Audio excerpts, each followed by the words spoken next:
problems. Well, we can cross live now. Valentino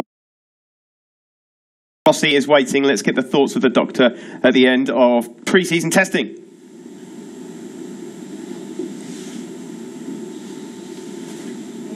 I'm quite happy after this test, especially this afternoon, because I think that we work hard in the 3 days, also in the first part of today, and this afternoon we put all together, and I was able to do a very good lap in the second position, but also a good rhythm with a good pace. But you know, we are very, very close, have a lot of riders that are strong.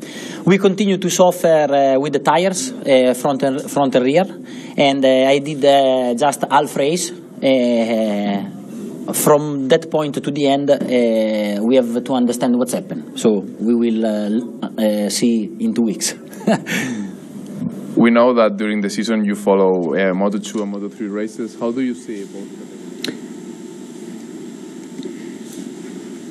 Valentino Rossi there, just talking to Jorge. Short and sweet, that.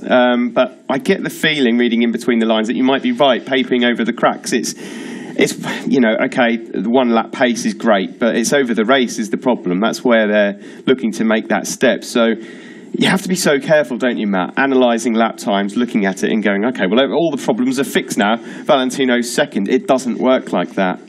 No, I think tonight's timesheet, Steve, give a pretty false impression of where the factory Yamahas are certainly at. What we saw tonight, Zarco first, Rossi second, and Viñales fifth. It all looks rosy in the garden. 3 Yamahas in the top 5. All that proves to me is the fact that on the soft tyre, when they're going into time attack mode for qualifying, they've got 1 lap pace.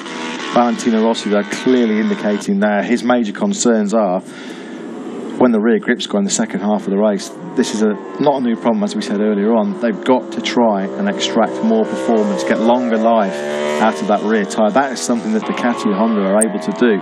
How many times last year did we see Ducati and Andrea Dovizioso win Grand Prix in real testing conditions using the soft option rear tyre? And Johan Zarco as well, given his riding style, is so super smooth, and his weight as well, he's lighter than Viñales and Rossi.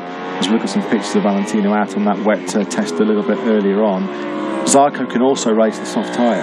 So, you know, tonight was good for Yamaha in terms of qualifying in a couple of weeks' time, but there's still big question marks, as Valentino alluded to there, about their race rhythm. And that, of course, is when it all counts, when the 25 points up the grabs. It's amazing that we're at this stage and that we're no further forward with Yamaha. I really did believe when we were leaving Valencia that things would be completely changed when we got to this point. But, you know, these guys have got to be so careful. Marc Marquez is won the 4 out of the last 5. And he doesn't give you many chances over the course of a season, Matt. You know that, having been in the box and covered the races with Nick.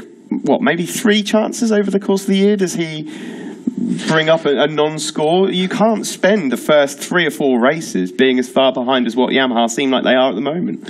No, I mean, like we say, sometimes it can be difficult to read into winter testing. I mean, look what happened last year with Maverick Viñales. You know, he won 3 of the first Grand Prix, 5 Grand Prix, and then his challenge faded so badly.